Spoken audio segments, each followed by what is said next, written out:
Perfecto, en ese caso, bueno, pues voy a comenzar dando pie a Óscar Mateos.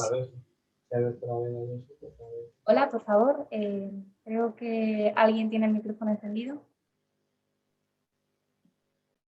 Sí, vale, muchas gracias. Bueno, comenzamos por Óscar Mateos.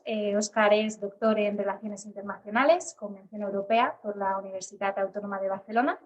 También es profesor de Relaciones Internacionales de la Facultad de Comunicación y Relaciones Internacionales de la Universidad Blanquerna de Montjuïc e investigador principal de Global Codes. Entre sus principales líneas de investigación, pues nos gustaría destacar el análisis de los conflictos armados y de los procesos de construcción de paz en África, particularmente en la región de África Occidental. De hecho, en la materia que hoy nos atañe, destacar el libro que coordinó junto con Jordi Tomàs, Detrás del ébola, una aproximación multidisciplinar a una cuestión global, y bueno, el cual será el punto de partida de su ponencia. Así que, Óscar, cuando quieras.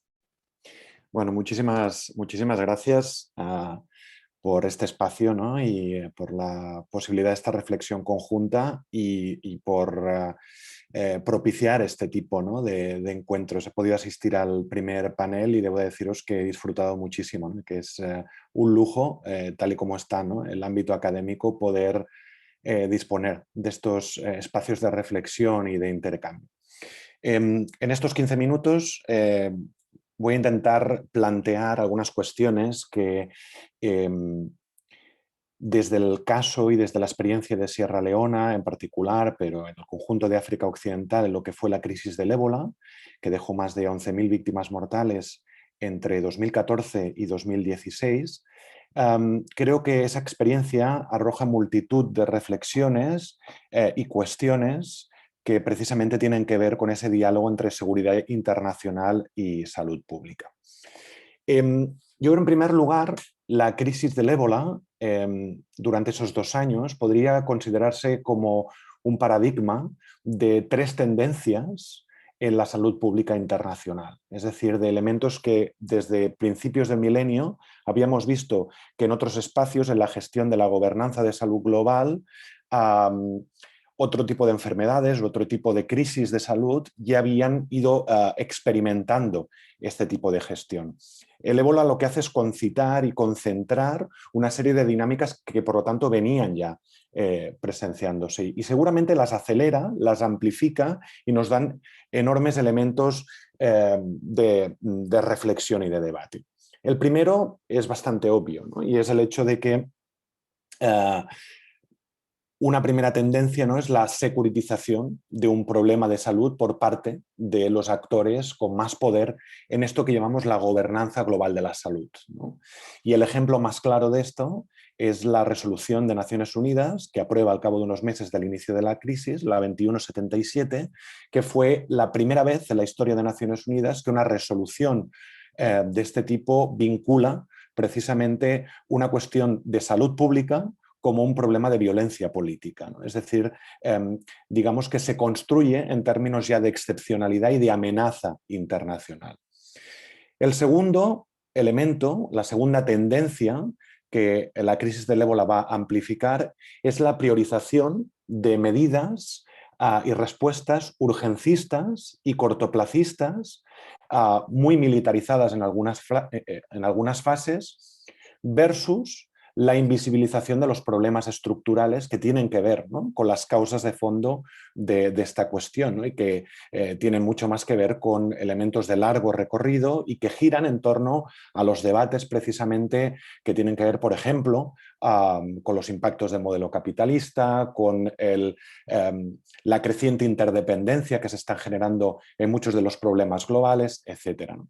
Y la tercera tendencia es muy discursiva, muy narrativa, y es precisamente la capacidad de determinados actores de construir narrativas que patologizan los contextos y las sociedades afectadas, las sociedades locales, y en el caso del continente africano es muy característico la construcción y el análisis de los conflictos armados africanos, y que además, en paralelo a patologizar, ¿no?, y construir esos problemas como problemas endémicos, internos, ¿no?, característicos de estas sociedades caóticas, ¿no?, construye a los actores internacionales sobre todo occidentales, con más poder en las relaciones internacionales, como los necesarios salvadores, ¿no?, y organizadores de la respuesta internacional. Es lo que algunos autores han llamado la narrativa del estallido y que en el fondo tiene que ver con el clásico afropesimismo, ¿no?, que entiende las realidades africanas desde una determinada óptica, ¿no? Y eso, evidentemente, versus la invisibilización de las responsabilidades internacionales e históricas o versus, evidentemente, la implicación de la salud comunitaria y local, de la agencia de los actores africanos en su capacidad evidente de gestionar problemas de este tipo, ¿no?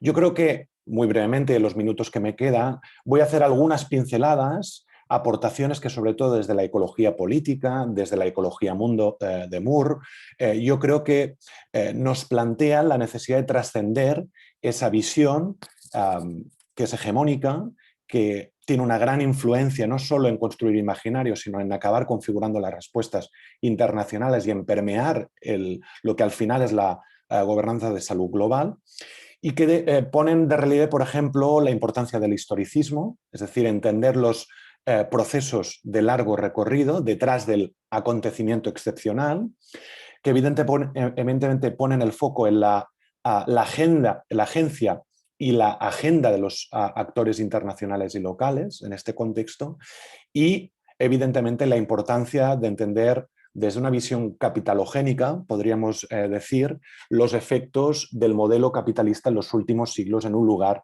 como, por ejemplo, lugares como pueden ser Sierra Leona o Liberia, ¿no?, que desde la trata de esclavos del siglo XVI evidentemente vienen siendo lugares donde la acumulación del capital, que han sido claves para la acumulación del capital y multitud de procesos vinculados. Muy telegráficamente, porque no tengo tiempo y si diera tiempo en el debate posterior, pero 5 aspectos que a mí me parece que han caracterizado la crisis del ébola en África Occidental a partir de estas tendencias que hemos mencionado y de estos apuntes que hemos subrayado, ¿no? El primero, entender que son países donde la crisis va a tener una repercusión extraordinaria en un periodo de tiempo muy corto. En 2 semanas los sistemas de salud local sierraleonés públicos van a colapsar, porque tienen que ver sobre todo con contextos que ya padecen una vulnerabilidad política y social muy estructural, porque evidentemente son contextos que en las décadas precedentes han padecido procesos de conflictividad armada, vienen de procesos de sistemas de partido único, procesos de colonización, procesos donde la trata de esclavos, como decimos, han sido importantes y por lo tanto existen elementos que ya convertían a esos contextos en sistemas o en contextos de una enorme vulnerabilidad social y política. Segunda característica sobre la crisis del ébola en el África Occidental es precisamente la respuesta tardía. Es decir, desde los primeros avisos que da Médicos Sin Fronteras, los primeros compases de la crisis, cuando ya advierte que estamos ante una crisis del ébola extraordinaria, no homologable a otros episodios de ébola que han tenido lugar en el continente africano, no es hasta bastantes meses después, y a pesar de las advertencias que la propia, en aquel entonces presidenta de MSF, Joan Liu, había hecho, ¿no?, sobre la extraordinariedad de esta crisis, no es hasta que afecta al conjunto de los países occidentales, con aquellos pequeños casos, ¿no?, de algunos misioneros que llegaron a España, a Alemania, a los Estados Unidos, cuando el problema se securitiza, se convierte en excepcional, construyendo en sí no una cuestión de salud pública, sino una amenaza internacional, ¿no? Un tercer aspecto que yo creo que es clave para entender esta crisis es precisamente la escasa respuesta financiera que existe, ¿no?, a pesar de la excepcionalidad. Es decir, en todo momento las organizaciones en el contexto están advirtiendo de la necesidad de recursos económicos para poder desplegar una serie de estrategias, ¿no?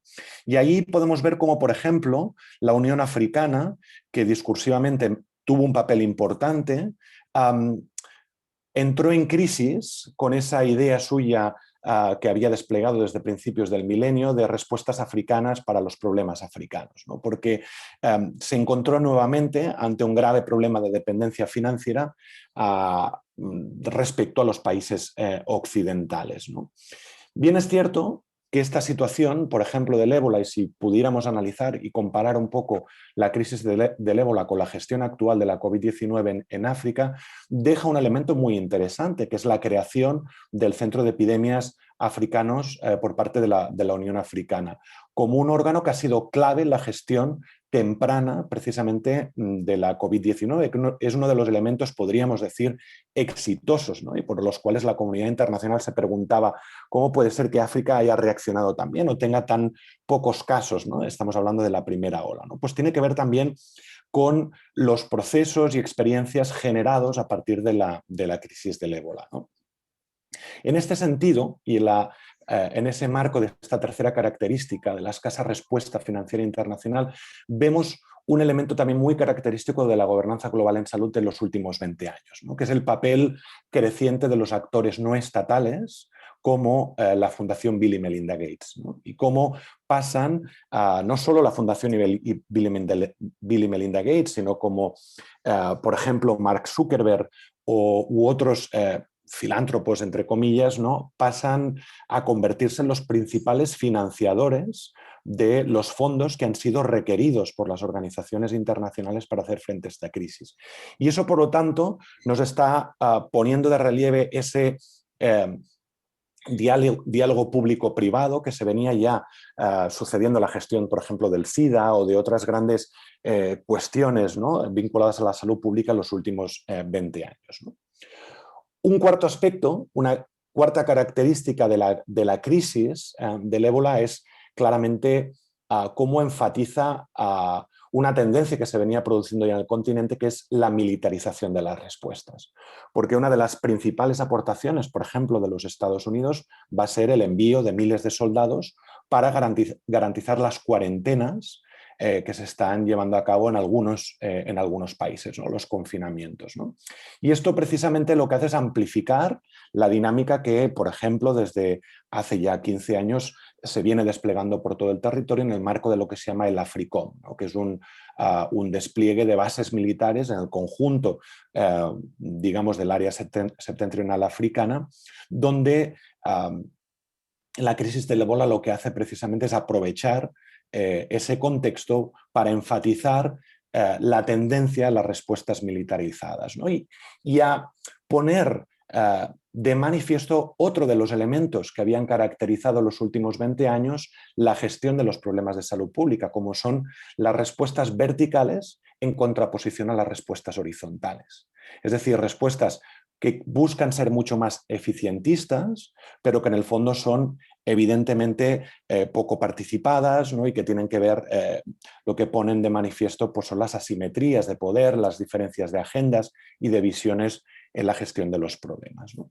Y finalmente, un quinto elemento, una quinta característica en la crisis del ébola precisamente tiene que ver con la invisibilización de factores estructurales que claramente explican la complejidad de la crisis del ébola. Factores que la propia respuesta que prioriza por el cortoplacismo y por los elementos de urgencia y excepcionalidad no quiere no quiere plantearse en este sentido, que son tres. Quedan 2 minutos. Voy rápido. Que son tres fundamentalmente.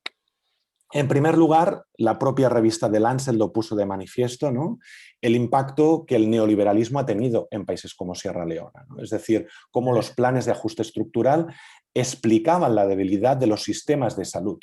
Hay un famoso artículo de The Lancet en medio de la crisis que denuncia cómo en los años 80 ese elemento ha sido clave para explicar precisamente esta cuestión y que la propia Christine Lagarde tiene que salir a justificar, ¿no? En medio de una declaración en la que ha dicho, ¿no? Que el FMI pues, va a hacer una donación de bastantes millones a la gestión de la crisis. Y The Lancet sale a poner este elemento estructural, ¿no? Como un elemento importante. El otro, no me da tiempo de explicarlos, precisamente lo que Oliver Richmond desde los estudios críticos de paz ha llamado la paz virtual, es decir, en el fondo la securitización de la paz y cómo en lugar de priorizar, ¿no?, la construcción de sistemas de salud pública, por ejemplo, se ha fomentado más en países como Sierra Leona, Liberia, la construcción de sistemas de seguridad, ¿no?, es decir, la reforma del ejército, de la policía. Y después, evidentemente, y desde la ecología mundo podríamos ver cómo el acaparamiento de tierras o las plantaciones masivas de aceite de palma han sido elementos que explican claramente la erosión de los ecosistemas y que para multitud de ecólogos, ¿no?, y en el libro de Detrás del ébola se explica cómo el inicio del ébola tiene que ver en parte con esos procesos. Bien, dibujo ahí unas cuantas características y elementos que espero que sirvan para el debate. Muchas gracias. Muchas gracias, Óscar. Bueno, me presento, soy Ana Isabel. Muchas gracias, Óscar. Todo lo que nos cuentas es muy interesante y nada, esperamos poder profundizar en el diálogo. Ahora damos paso a Jaime Pastor Verdú, doctor en Ciencias Políticas en la Universidad Complutense y profesor colaborador de Ciencias Políticas de la UNED. Entre sus principales áreas de investigación nos gustaría destacar los movimientos sociales y acción política, así como la geopolítica crítica. Perdón, los problemas de conciliar, estoy con la bebé aquí. Óscar es también miembro del Consejo de Redacción de revistas como Viento Sur y Geopolíticas, en la que, en un número especial dedicado a la actual pandemia, publicó un artículo titulado El imposible retorno del Estado, el primer plano ante una catástrofe global. Jaime, damos paso. ¿Se me ve bien? ¿Me escucháis bien? Le escuchamos bien, le vemos un poquito la cara. Ahora mucho mejor, muchas gracias. ¿Ahora? Perfecto, cuando quiera. Hola, bueno, ante todo, gracias por la invitación. Yo no me considero un experto en temas de salud pública y, bueno, acepté porque, de alguna manera, desde la geopolítica crítica he tratado de seguir pues los temas que aparecen en este panel, ¿no? Bueno, como se dice ya en la presentación del panel, yo creo que es importante recordar la historia un poco, ¿no?, la historia de esos conceptos que han dominado en la geopolítica y en las relaciones internacionales en general, ¿no?, que han sido esa idea de seguridad internacional asociada a la seguridad militar de los estados, ¿no?, como concepción dominante, sobre todo durante todo el periodo de la Guerra Fría y la Segunda Guerra Fría posteriormente. Y bueno, podríamos decir que a partir de los 90 es cuando entramos en una nueva fase, pero claro, es una fase del capitalismo globalizado, ¿no? Y en esa fase del capitalismo globalizado, bueno, pues lo que hay es una búsqueda de nuevos enemigos, ¿no?, nuevas amenazas, para tratar de seguir manteniendo ese paradigma de seguridad militar de los estados. Pero bueno, paralelamente vemos esa emergencia del concepto cada vez más amplio de seguridad humana, ¿no?, que trata de ser multidimensional, que, bueno, en el famoso documento del 94 del PNUD, pues señala 7 ámbitos, ¿no?, alimentaria, de salud, de medio ambiente, personal, comunitaria y política, ¿no? Y bueno, para ir rápido, claro, luego lo que vemos es también la entrada abierta del cambio climático como amenaza, ¿no?, como amenaza creciente, percibida como tal en los organismos internacionales, ¿no?, para posteriormente abordar las epidemias, ¿no?, las pandemias como amenaza cada vez más global. Claro, que ya era amenaza, obviamente, en continentes como el africano, ¿no?, como se ha recordado ahora, y vamos, yo creo que la síntesis que ha hecho Óscar Mateos, pues yo creo que ha sido bastante clarificadora, ¿no? Y claro, pues lo que hemos visto es que ahí ya entra en crisis abiertamente digamos, la visión eurocéntrica occidentalista, blanca, ¿no? Adulta, presuntamente autónoma e individualista, ¿no?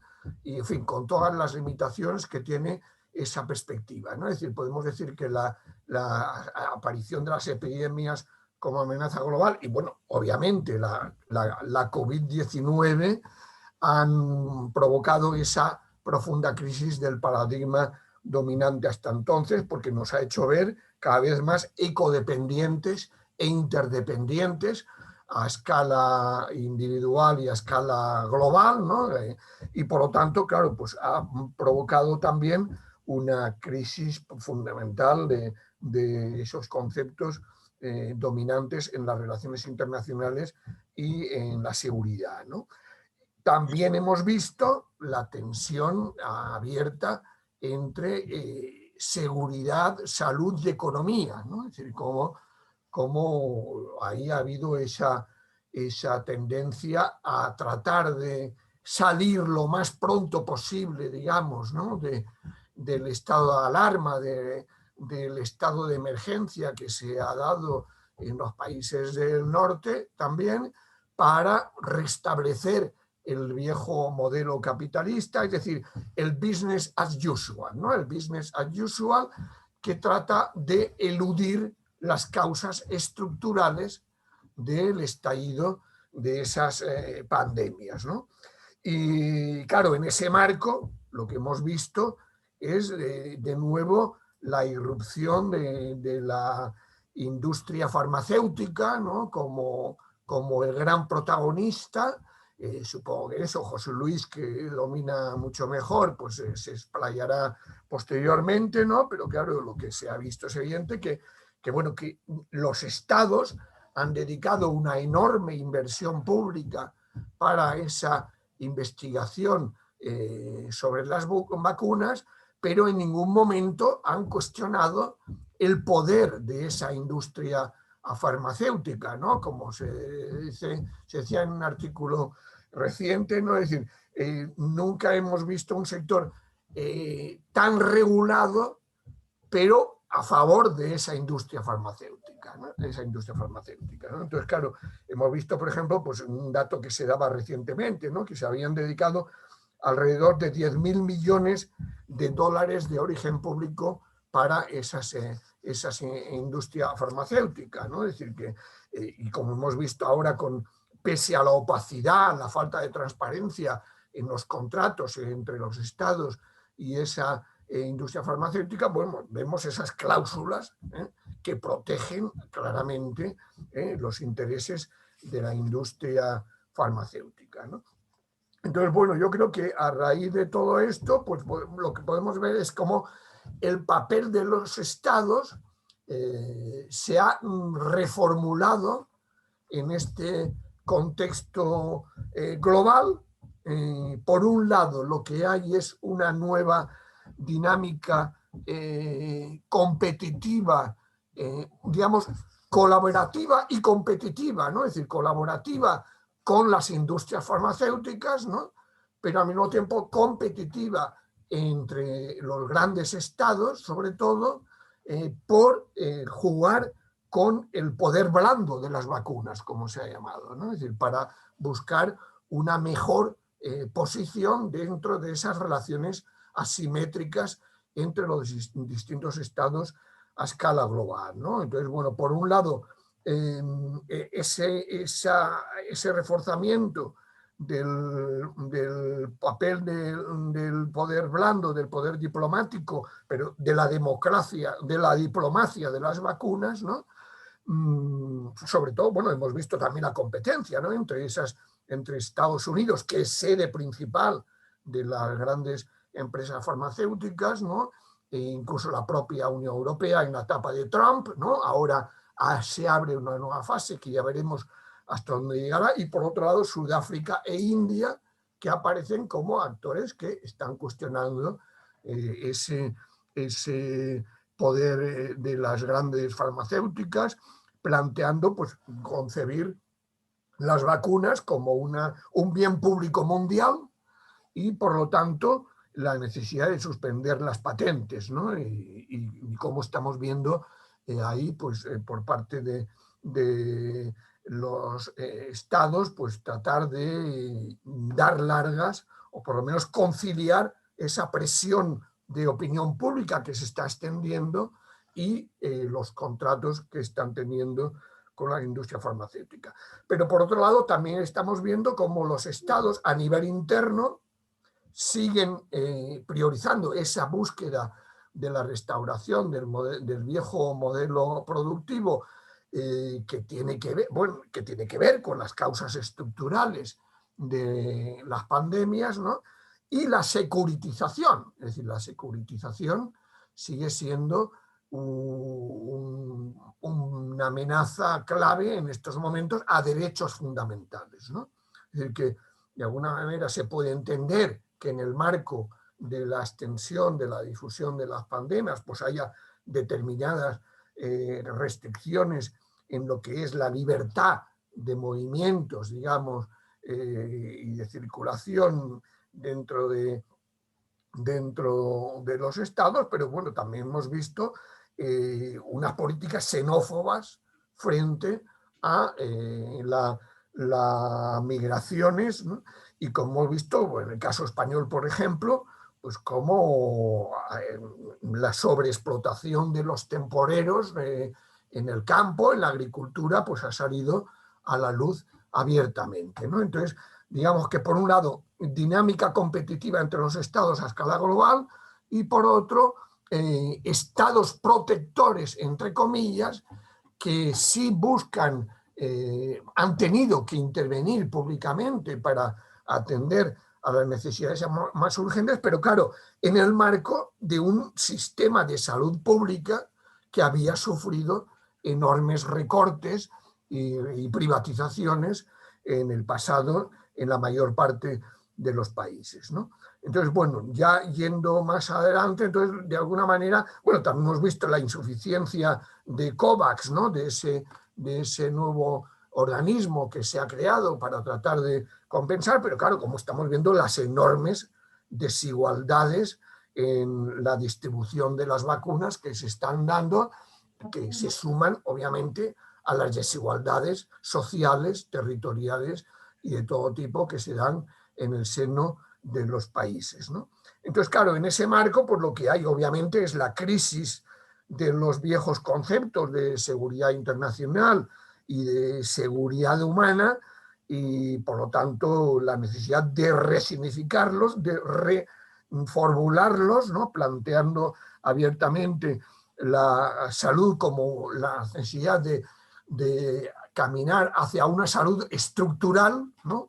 Hacia una salud que, por lo tanto, ataque a las causas que tienen que ver con esa ecología mundo que se ha mencionado antes, ¿no? y que se ha ido conformando a lo largo de varios siglos, ¿no?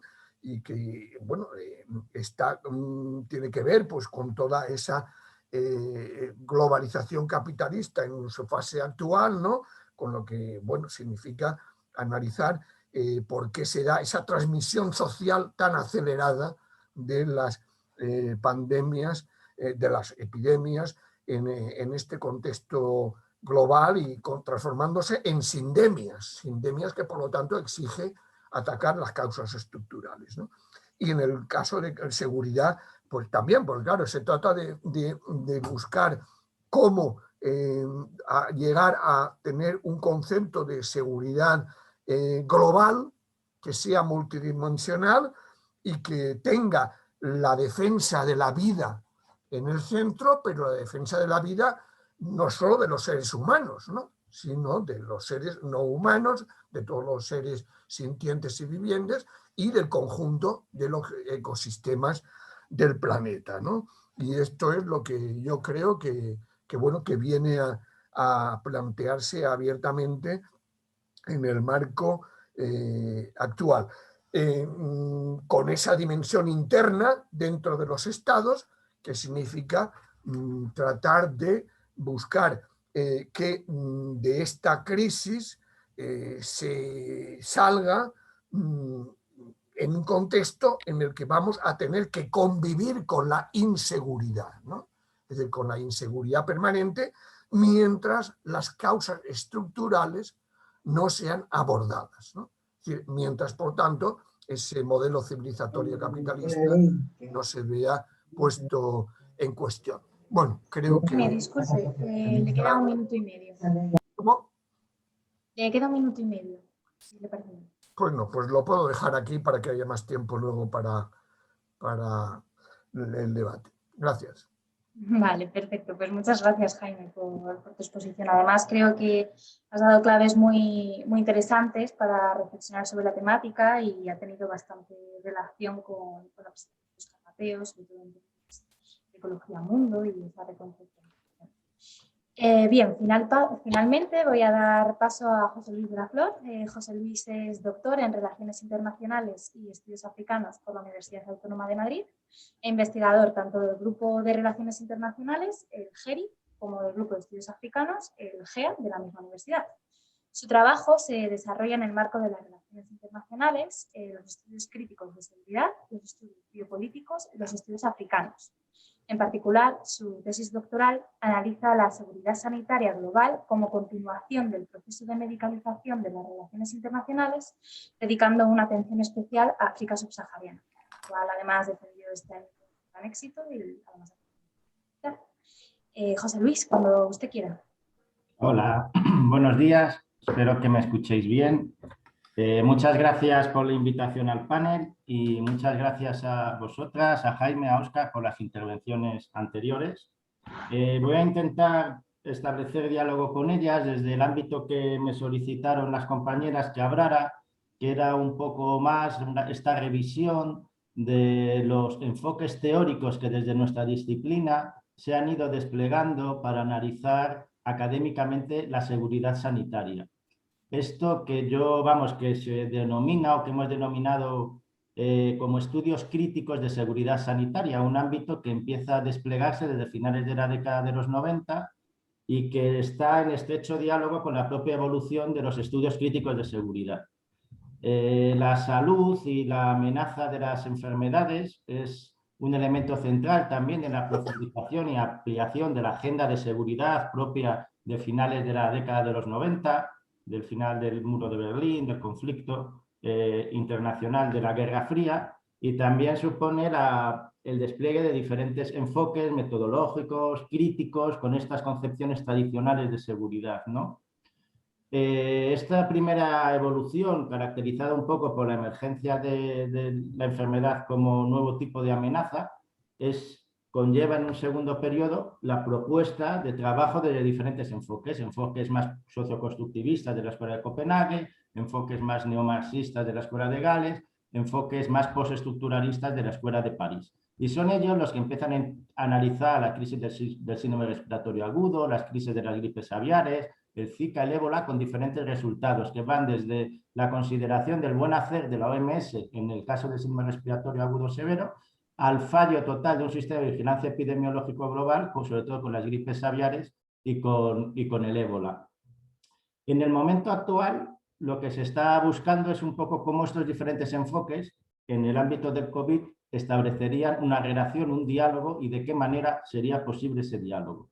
Bueno, pues yo me planto aquí un poco para proponer y que sirviera también mi presentación en algún punto para tirar una línea o una propuesta de este encuentro, de esta evolución.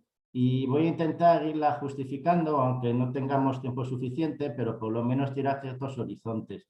Se trataría, en cierta manera, de proponer, en torno a las prácticas que se han ido dando en el COVID-19, una contestación a la creación de un campo como los estudios críticos de seguridad, que emergen, en todo caso, desde una posición académica muy eurocéntrica y desde una reflexión y una preocupación también muy instalada dentro de esta ansiedad sociosanitaria que viven los estados y las sociedades occidentales con el proceso de securitización de la salud.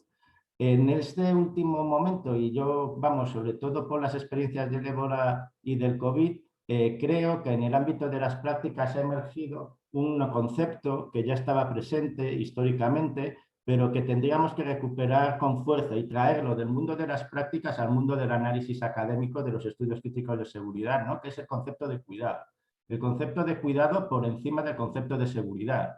Este es un elemento central, yo creo, y es un elemento que nos debe de plantear una reflexión crítica en torno a los propios horizontes, posibilidades de quedarnos siempre habitando ese debate académico en torno a la seguridad, cuando muchas veces las realidades locales hablan más a través y desde el cuidado.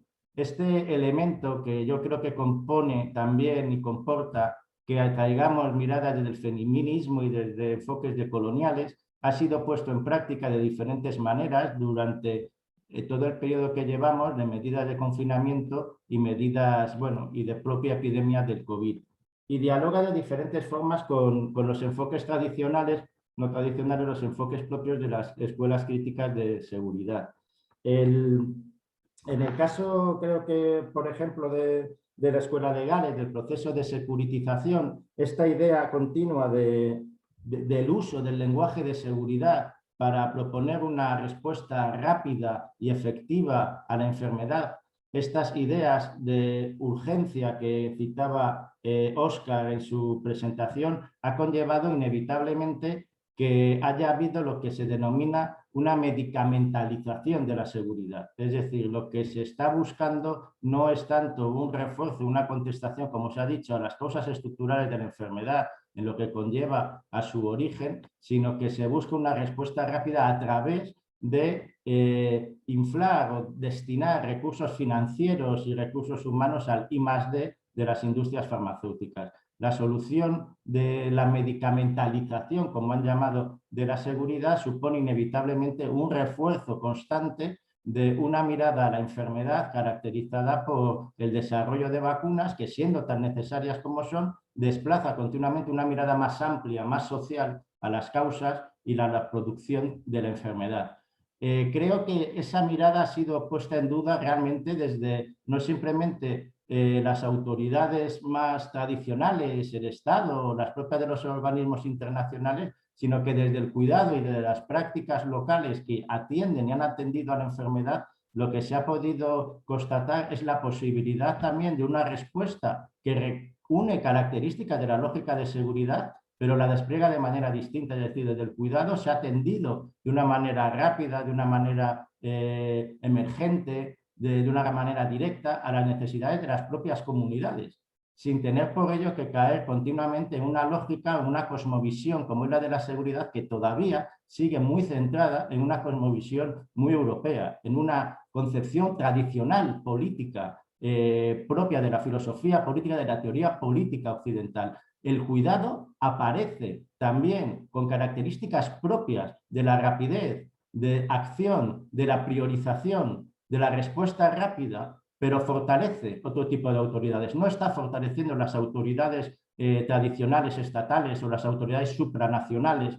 de las Naciones Unidas, sino que en lo local está constituyendo nuevos tipos de autoridades locales. Y eso es un elemento que ha sido central, por ejemplo, en la respuesta que hubo al ébola en África en la última crisis del ébola, la reproducción de autoridades locales, autoridades en las que se genera confianza, se genera nuevos espacios, capacidades de gobierno, ¿no? Esta idea del cuidado versus seguridad que nos confrontaría con la posibilidad de generar nuevos conceptos, nuevas cosmovisiones de seguridad diferentes a las tradicionales que nos propone la filosofía política. Creo que esta idea de cuidado, por tanto, sí que generaría ahí un debate, yo creo, en el ámbito sanitario interesante. Otra idea también del cuidado, ya no con esta idea continua de la securitización y el fortalecimiento del Estado, sería también, bueno, los enfoques que también se han señalado, ¿no? En torno a la ausencia de las intervenciones sobre los factores estructurales,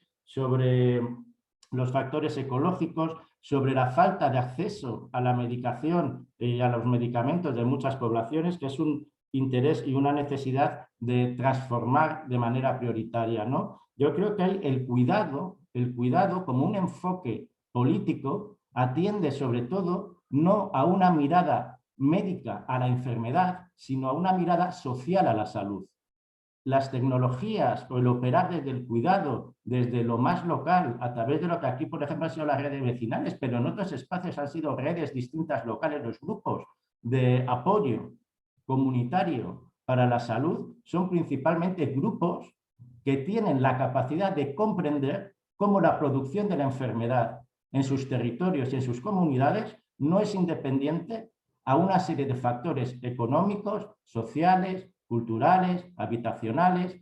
Es decir, la concepción de la salud a través del cuidado que expresarían este trabajo comunitario es continuamente una mirada holística, una mirada que absorbe y que señala la necesidad de trabajar sobre otros determinantes. No se puede comprender de esta manera, en el caso concreto que aterrizamos del COVID, desde una manera exclusivamente etiológica de la naturaleza del virus. El COVID es también un tipo de enfermedad que entra en diálogo con diferentes determinantes estructurales, sociales, políticos, económicos, de empleabilidad, de transporte. Esto lo hemos sabido en nuestras propias sociedades, pero la posibilidad de visibilizar, señalar, diagnosticar y operar sobre otros determinantes no es propia tanto del debate constante entre qué nexo de seguridad establecemos con el Estado, con la seguridad humana, con la seguridad internacional, sino que mucho más es más operativo cuando intentamos considerar el cuidado como un concepto que puede perfectamente generar una nueva cosmovisión para operar mucho más ligada con las posibilidades de una mirada social a la salud y no simplemente una mirada clínica, una mirada médica. Esto yo creo que establece una clara relación, un diálogo interesante con las concepciones neomarxistas propias de la Escuela de Gales, la posibilidad también de generar otro relato. Esto lo ha comentado antes Óscar, es muy importante. Los relatos globales en torno a la epidemia tienen que ser sustituidos por relatos locales, desde las propias sociedades, que cuenten, que relaten las propias epidemias. No simplemente relatos del estallido, sino relatos desde la respuesta comunitaria. Elementos, insisto, que creo que van proponiendo la posibilidad de generar una nueva concepción en torno, insisto, al cuidado frente al debate constante exclusivamente en torno a la seguridad. Y otro elemento que me parece también necesario en esta creación de nuevas autoridades locales a través del cuidado, en este freno de simplemente las respuestas clínicas, pero unas respuestas más sociales, insisto, creo que son canalizadas a través del cuidado como concepción y como tecnología, sería escapar continuamente de ese tercer diálogo que sería con la Escuela de París, que sería esta idea de riesgo sanitario, ¿no? Es una idea que refuerza a los expertos, es una idea que está muy alejada de las prácticas locales de las sociedades, tanto sociedades pues, africanas, internacionales, como de las propias sociedades, incluso desde las que hablamos, ¿no? Esta concepción de riesgo sanitario, en el caso del cuidado, adquiere también otra comprensión, ¿no? Es una idea mucho más cercana a la generación de otro tipo de racionalidades políticas. El cuidado es una racionalidad política distinta al riesgo sanitario, en cuanto que también tiene que comprender cómo hay, qué tipo de intervenciones debe desarrollar, qué modelos de participación, qué modelos de inclusión, qué formas de reconocimiento social se dan a través del cuidado, qué criterios de elección, de adjudicación de los bienes o de los recursos para enfrentar la epidemia. Todos estos elementos no son elementos ajenos al cuidado, son elementos propios de la puesta en práctica del cuidado como una racionalidad política, muy distinta a la racionalidad política que saldría del riesgo señalado, el riesgo sanitario de los expertos internacionales.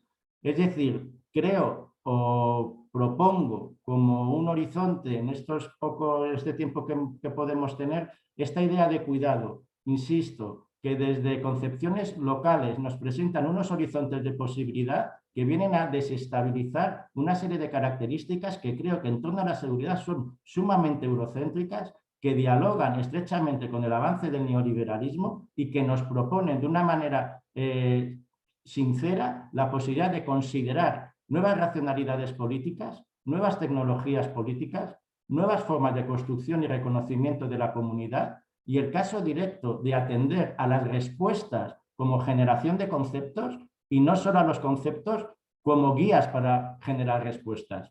Creo que el cuidado sanitario que hemos podido ver históricamente desde las propias comunidades de apoyo que surgieron para luchar contra el VIH-Sida, a las propias comunidades de apoyo que han surgido como única respuesta en muchas sociedades y no estamos ajenas desde las que hablamos a ello para responder a las necesidades de la comunidad, son elementos que deberían establecer un diálogo más cercano con enfoques, insisto, feministas o decoloniales para poder apostar por un horizonte político en torno al cuidado que desestabilice o que no nos deje encerrados en esta comprensión continua, en este debate constante en torno a la concepción de seguridad sanitaria, sino a la concepción de cuidado sanitario.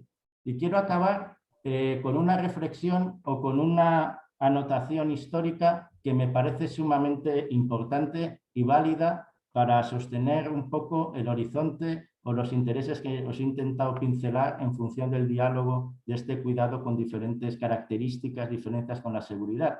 Y sería no olvidar nunca uno de los elementos que siempre me han parecido sumamente interesantes, que Eduardo Tejeda, que fue secretario de Hagdal Mahler en esa conferencia de Alma Ata de 1978 de atención primaria a la salud para todos en el año 2000, nos dejó en una de sus reflexiones en torno a cómo se constituyó la conferencia de Alma Ata. Él nos dice que la traducción de Primary Health Care como atención primaria en salud, el término de care, él comenta que fue una traducción bastante laxa, poco reflexiva, a un inglés que lo tradujo como atención, cuando él sostenía que tenía que haber sido traducido como cuidado.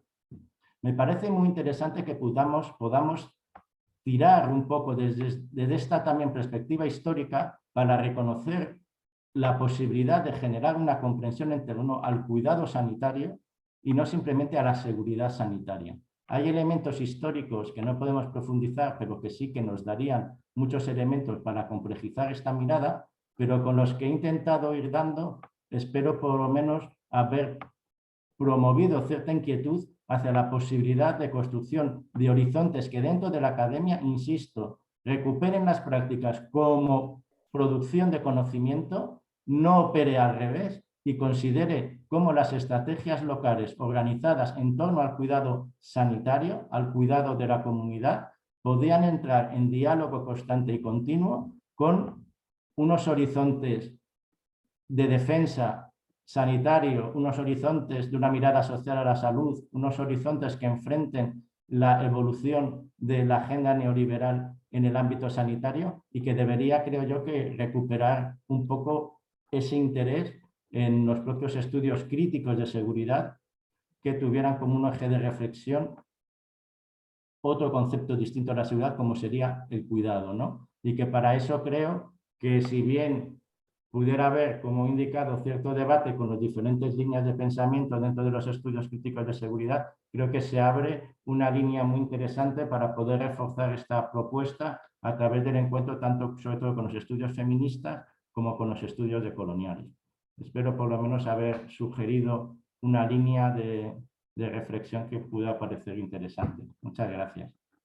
Muchas gracias a ti, José Luis. A mí sin duda me has dejado con muchas inquietudes. Me parece muy interesante la alternativa que pones y además novedosa. En conjunto, de hecho, las tres ponencias han abordado cuestiones que me parecen fundamentales sobre la temática que nos ocupa, ¿no? La relación entre salud pública y seguridad internacional.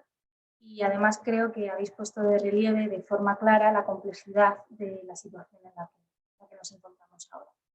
Entonces, bueno, habéis dado claves de cuestiones en las que podemos profundizar ahora un poco durante los últimos minutos que nos quedan.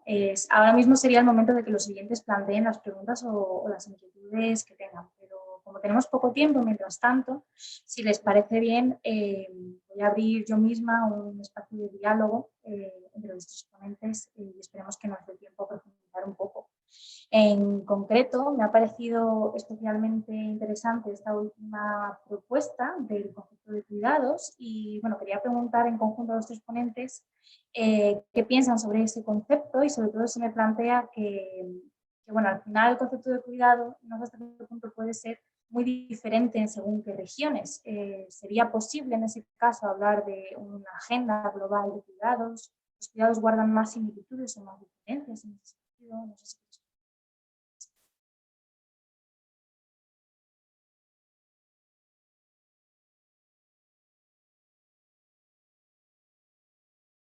¿A alguien le interesa hablar en concreto? Si no, si alguno tiene alguna reflexión final que proponer en general sobre cómo ve el panorama actual en esta cuestión. Sí, bueno, sí, por intervenir. No, a mí me ha parecido muy interesante, sí, bueno, por supuesto, tanto lo de Óscar como lo de José Luis respecto a lo que tú planteas de cuidados.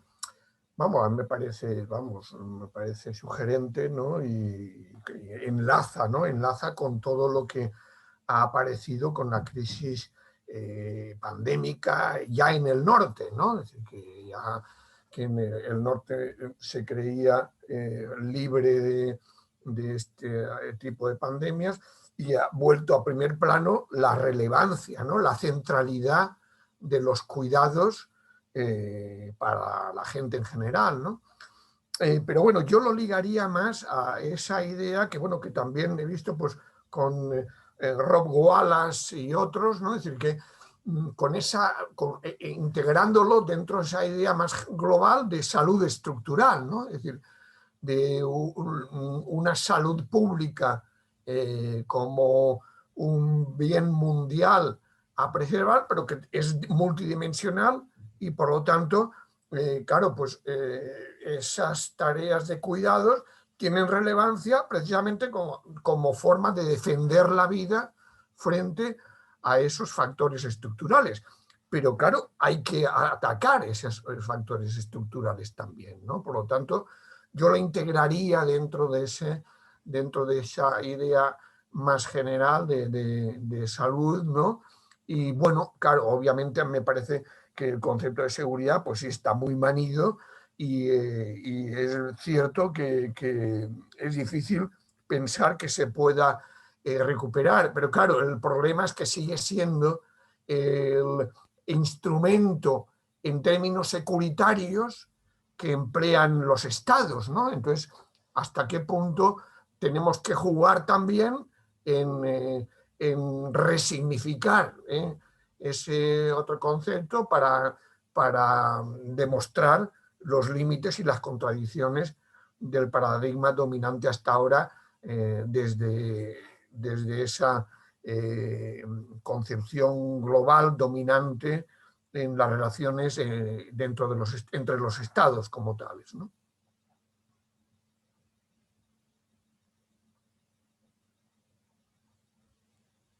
Perfecto, muchas gracias, Jaime. No sé si alguno quiere hacer alguna aportación adicional.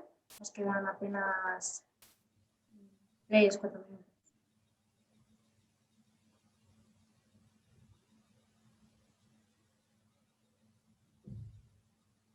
Vale, pues en ese caso tenemos una Cristina, perdona, tenemos una pregunta en el chat. Eso es, muchas gracias, Joan. Nos pregunta Víctor Díaz en relación con lo que se ha comentado sobre las farmacéuticas en entidades privadas. Cuando se habla de geopolítica, en general se piensa en los estados y organismos internacionales, pero ¿qué rol tienen órganos comerciales en geopolítica? Como por ejemplo las farmacéuticas. ¿Tienen estrategias geopolíticas? ¿Son actores o simples elementos de una geopolítica internacional? O sea, son actores geopolíticos, evidentemente. Creo que hay dos cuestiones aquí que son interesantes porque hay poco tiempo. Uno es no perder nunca de vista la cuestión del reconocimiento que en política exterior se le da a la salud como estrategia para ganar mentes y corazones, que es algo que históricamente se ha sabido, que ha sido muy usado durante la Guerra Fría y que ahora, en cierta manera, se reproduce con lo que se ha llamado la estrategia de la diplomacia de las mascarillas, con toda la guerra en torno a la producción de medicamentos y su comercialización. Pero hay un elemento que también me parece muy interesante en todo el tema de las industrias farmacéuticas y que está muy ligado a estas alianzas público-privadas para su investigación, es la capacidad también de influir a través de financiación extrasamblearia a la OMS, que dirige en gran medida las intervenciones del propio organismo internacional. Es decir, son presupuestos que no son controlados desde la propia Asamblea y que muchas veces están participando de ellos agencias y actores transnacionales que también participan de estas alianzas público-privadas con las farmacéuticas para su desarrollo. Y el elemento central, y con esto acabo, perdonad, hablamos mucho del lenguaje de securitización y cómo esto, respuesta de emergencia, ha supuesto financiar en gran medida a las industrias farmacéuticas, pero hay un elemento de las industrias farmacéuticas que me parece muy importante y que es estudiado, por ejemplo, Alan Ingram, ¿no? Y es el tema de cómo la propia industria farmacéutica no es simplemente capitalista, evidentemente, en cuanto a acumulación de capital, pero son unos motores constantes de la evolución de una agenda de buen gobierno en concepciones neoliberales. Es decir, cómo la agenda neoliberal, cómo el lenguaje neoliberal no está obviamente estancado, sino que continuamente evoluciona. Y uno de los mecanismos continuos de esta evolución es el propio trabajo de las industrias farmacéuticas. El COVAX que ahora se ha visto, por ejemplo, que se ha señalado, sería interesante analizar cómo está renovando sus tecnologías